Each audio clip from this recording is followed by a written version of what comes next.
Hello అండి. ఇవాళ topic ఏంటి అంటే ఫేక్ ఎక్స్‌పీరియన్స్‌తో తెచ్చుకున్న జాబ్‌లో సర్వైవ్ అవ్వడం ఎలా? And first of all I do not recommend this process at all. But ఒకవేళ మీరు ఆల్రెడీ ఫేక్ ఎక్స్‌పీరియన్స్ తెచ్చుకొని జాబ్ చేయాలనుకుంటున్నారు. అలా ఈ ఆలోచనలో ఉన్నారంటే నేనైతే కొన్ని టిప్స్ ఇస్తాను మీరు ఎలా సర్వైవ్ అవ్వచ్చు అని చెప్పేసి. So let's start the video. First వచ్చేసి ఏంటంటే do some certification before joining అండి. ఎందుకంటే మీకు తర్వాత ఆల్ ఆఫ్ అ సడన్ మీకు అంత వర్క్ వచ్చేసి మీ బర్డెన్ అయిపోతుంది. మీకు అక్కడ ఏం జరుగుతుంది ఏం అర్థం కాక తల గొక్కాల్సి వస్తుంది అనమాట. కాబట్టి ఖచ్చితంగా ఆ వర్క్ మీరు ఏం చేయబోతున్నారు, లేకపోతే ఏ డొమైన్లోకి వెళ్ళాలనుకుంటున్నారు అనే దాని మీద ఆల్రెడీ కోచింగ్ తీసుకోండి, సర్టిఫికేషన్ చేయండి. ఎవరైనా రియల్ టైమ్గా వర్క్ చేస్తూ ఉంటారు కదా, వాళ్ళ దగ్గరికి వెళ్ళండి, హెల్ప్ అడగండి. రియల్గా వర్క్ ఎలా జరుగుతుంది, ఒక కార్పొరేట్ కంపెనీలో ఐటీ కంపెనీలో ఎలా జరుగుతుంది, ఇవంతా తెలుసుకోండి. మీకు చాలా బెనిఫిట్ అవుతుంది వీటి వల్ల. ఈ ప్రాసెస్ని అయితే ఖచ్చితంగా ఈ కోచింగ్ కానీ ఈ సర్టిఫికేషన్ కానీ అయితే ఖచ్చితంగా చేయండి. అండ్ సెకండ్ వచ్చేసి మీ ఇంటర్వ్యూస్ని మీరే క్లియర్ చేయడానికి ట్రై చేయండి. ఈ లిప్ సింకింగ్ లేకపోతే వెనకాల నుంచి హెడ్ ఫోన్స్లోంచి ఆన్సర్స్ ఇవ్వడాలు ఇలాంటివి అయితే అస్సలు ట్రై చేయకండి. ఇప్పటికి ప్రజెంట్గా అయితే మీరు ఇంటర్వ్యూ క్లియర్ అయినా కూడా, అంటే ఇలాగ ఏదైనా వేరే ప్రాసెస్లో అయినా కూడా తర్వాత కంపెనీలోకి వెళ్ళాక మీరే సఫర్ అవ్వాల్సి వస్తుంది. ఎలాగో ఫేక్ ఎక్స్పీరియన్స్ పెట్టాలనే అనుకుంటుంటారు. ఒక 2 to 3 months టైం తీసుకోండి, ఏదైనా వర్క్ అదంతా నేర్చుకోండి, టెక్నాలజీ అంతా నేర్చుకోండి, మాక్ ఇంటర్వ్యూస్ ఇవ్వండి. మీ ఫ్రెండ్స్ కానీ మీ రిలేటివ్స్ దగ్గర కానీ ఆల్రెడీ ఎవరైనా వర్క్ చేస్తూ ఉంటారు కదా, వాళ్ళని అడగండి ఎలాంటి క్వశ్చన్స్ అడుగుతారు, ఏంటి వర్క్ కల్చర్ ఏంటి, ఇదంతా అడగండి. సో వాళ్ళే మీకు చెప్తారనమాట ఇది ఇలా అదెలా అని చెప్పేసి. దానివల్ల మీకు చాలా బెనిఫిట్ వస్తుంది. అలాగా రియల్ టైమ్ డెవలపర్స్ని కానీ రియల్ టైమ్ సాఫ్ట్వేర్ ఇంజనీర్స్ ఉంటారు కదా, వాళ్ళని కమ్యూనికేట్ అవ్వడం వల్ల మీకు చాలా బెనిఫిట్ వస్తుంది. ఆన్లైన్లో నేర్చుకున్న దానికన్నా అదే ఎక్కువ బెనిఫిట్ ఉంటుంది.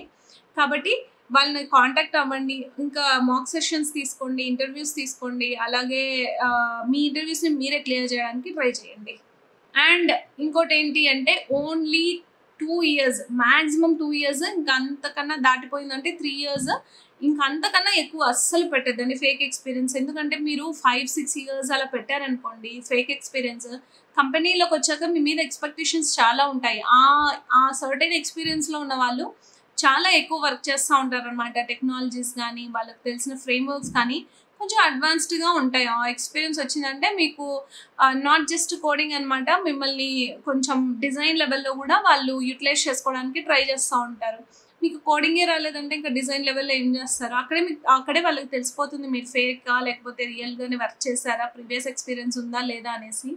కాబట్టి ఎప్పటికీ ఈవెన్ మీకు ఒక 5-6 years కెరీర్ గ్యాప్ ఉన్నా కూడా మీరు నార్మల్గా ఒక 2 years 3 years అలాగే పెట్టండి, అంతకన్నా ఎక్కువ పెట్టకండి. నెక్స్ట్ వచ్చేసి మీరు ఈ ఫేక్ ఎక్స్పీరియన్స్ని రియల్ ఎక్స్పీరియన్స్గా కన్వర్ట్ చేయడానికి ట్రై చేయండి.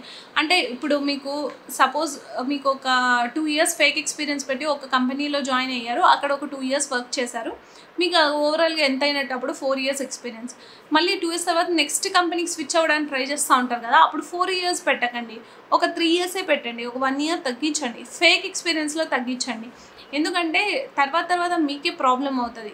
ఫస్ట్ ఫ్యూ కంపెనీస్లో మీరు ఫ్రీక్వెంట్గా షిఫ్ట్స్ చేస్తూ ఉంటారు, అంటే ఫ్రీక్వెంట్గా వేరే కంపెనీస్కి వెళ్తూ ఉన్నారనుకోండి ప్రాబ్లం అవుతుంది. లేదు లాంగ్ టైం అంటే ఒక 4-5 years 6 years అలాగే ఒకే కంపెనీలో ఉన్నారనుకోండి, అదే ఫస్ట్ కంపెనీ ఏదైతే ఉందో దానిలోనే ఉన్నారనుకోండి, అప్పుడు మీకు పెద్ద ప్రాబ్లం కావచ్చు. కానీ ఫ్రీక్వెంట్ స్విచ్లు చేస్తూ ఉంటారు కదా కంపెనీస్, అలాంటప్పుడు చాలా ప్రాబ్లం అవుతుంది. అలాంటప్పుడు మీరు ఏం చేస్తారంటే 1 year ఈ ఫేక్ ఎక్స్పీరియన్స్లో తగ్గించుకుంటూ రియల్ టైమ్ ఎక్స్పీరియన్స్నే యాడ్ చేసుకుంటూ రండి. ఇప్పుడు 2 years ఉంది, నెక్స్ట్ ఇంకో కంపెనీ చేంజ్ అయినప్పుడు అక్కడ ఒక 3 years వర్క్ చేశారనుకోండి, ఈ ఇంకో ఫేక్ ఎక్స్పీరియన్స్ 1 year ఉంది కదా, అది కూడా ఎలిమినేట్ చేసేయండి. సో ఇలా చేశారంటే మీ ఫేక్ ఎక్స్పీరియన్స్ నేను పెట్టాను అనే భయం ఉండదు అనమాట. కొన్నిసార్లు ఏమవుతుందంటే వీళ్ళు ఫస్ట్ కంపెనీకి వెళ్ళి కూడా వాళ్ళు వెరిఫై చేసే ఛాన్సెస్ ఉన్నాయి, కొన్ని అలాగా కూడా చేస్తాయి కొన్ని కంపెనీస్. మన లక్ ఎలా ఉంటుందో మనం చెప్పలేం కదా, సో రిస్క్ తీసుకోవద్దు, ఇలా కూడా చేస్తూ ఉండండి. ఇంకా నెక్స్ట్ ఏంటంటే try understanding the work culture. అక్కడ వర్క్ కల్చర్ ఎలా ఉంటుంది. సపోజ్ మీరు ఊరికే కోడింగ్ నేను ఈ కోచింగ్ తీసుకున్నాను ఇది మాత్రమే కాదు, ఒక కంపెనీలో ఎలా ఉంటుంది, అసలు వర్క్ అంటే ఏంటి, ఏ టైంకి ఆఫీస్కి వెళ్తారు, అసలు అక్కడ డెస్క్ ఎలా ఉంటుంది, అక్కడ కమ్యూనికేషన్ ఎలా ఉంటుంది, ఈ డిపార్ట్మెంట్స్ ఏంటేంటివి, హెచ్ఆర్ అని ఒక డిపార్ట్మెంట్, టెక్నికల్, ఇలా చాలా రకాలు ఉంటాయి, DevOps, back end, front end. So ఈ వర్క్ కల్చర్ ఇదంతా అర్థం చేసుకోవడానికి ట్రై చేయండి. సో ఇదంతా అర్థం కావాలంటే మీరు ఎవరైనా మీ తెలిసిన వాళ్ళు ఉంటారు కదా, ఇప్పుడు చాలామంది ఐటీలో వర్క్ చేస్తూనే ఉన్నారు కాబట్టి ఎవరో ఒకరు మనకు తెలిసే ఉంటుంది. వాళ్ళ దగ్గరికి వెళ్ళి అర్థం చేసుకోండి అసలు ఏంటి. ఇంకోటి ఏంటంటే ఈ మధ్య అజైల్ మెథడాలజీస్ అని ఇవి ఎక్కువ యూజ్ చేస్తున్నారనమాట సాఫ్ట్వేర్ లైఫ్ సైకిల్లో. సో ఇలాంటి మెయిన్ అంతా అర్థం చేసుకోవడానికి ట్రై చేయండి. అంటే మీకు ఆఫర్ వచ్చి ఆ కంపెనీలోకి జాయిన్ అవ్వక ముందే అర్థం చేసుకోండి. అప్పుడు మీకు అక్కడికి వెళ్ళాక ఈజీ అవుతుంది. అక్కడ వాళ్ళతో కమ్యూనికేట్ చేయడానికి ఈజీ అవుతుంది. అక్కడ మీ వర్క్స్ ఎలా చేయాలి, వాళ్ళు ఏం చెప్తున్నారో మీకు ఈజీగా అర్థమవుతుంది అనమాట. సో ఇదొకటి కూడా మీరు యాడ్ చేసుకోండి మీ టాస్క్ లిస్ట్లో. ఇంకోటి ఏంటంటే మీరు జస్ట్ కోచింగ్ తీసుకోవడం మాత్రమే కాకుండా రియల్ టైం డెవలపర్స్ దగ్గర నుంచి ఏవైనా ప్రాజెక్ట్ వర్క్ నేర్చుకోండి.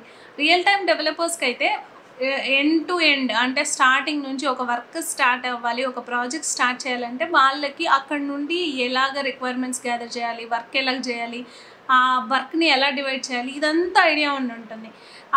అది ఈ వర్క్ కల్చర్ అనే కాదు, ఈవెన్ విత్ ఇన్ మీ టెక్నాలజీలోనే ఎలాగ వర్క్ చేయాలి, అసలు ప్రాజెక్ట్ ఎలా క్రియేట్ చేయాలి. మామూలుగా మనము కోచింగ్లో తీసుకునేది జస్ట్ వాళ్ళు స్టాండ్ అలోన్ అంతా ఇవి చెప్తారు కానీ రియల్ టైమ్గా ఎలా వర్క్ చేస్తామని చెప్పరు. వాళ్ళు బేసిక్స్ ఒక ఫౌండేషన్ ఇస్తారు అంతే తప్ప రియల్గా దాన్ని ఎలా ఇంప్లిమెంట్ చేయాలనేది మనకు చెప్పరు.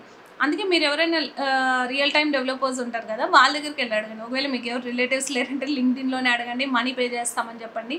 కొంతమంది చేస్తూ ఉంటారు అలా కూడా.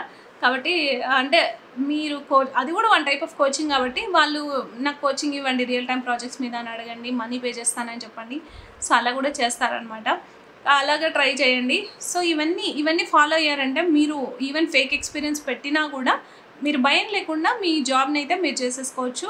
అలాగే ఐటీ ఇండస్ట్రీలో కూడా సర్వైవ్ అవ్వచ్చు అనమాట. సో ఇదండి ఇవాళ వీడియో. ఈ వీడియో మీకు నచ్చినట్టయితే లైక్ చేయండి, షేర్ చేయండి, సబ్స్క్రైబ్ చేయండి. అలాగే నేను మాక్ ఇంటర్వ్యూస్ తీసుకుంటూ ఉంటాను జావా మీద. మీకు ఒకవేళ కావాలంటే కింద డిస్క్రిప్షన్లో ఇచ్చిన మెయిల్ ఐడికి కాంటాక్ట్ అవ్వండి. అక్కడ నుంచి నేను మిమ్మల్ని కాంటాక్ట్ అవుతాను. So thank you for watching. Bye.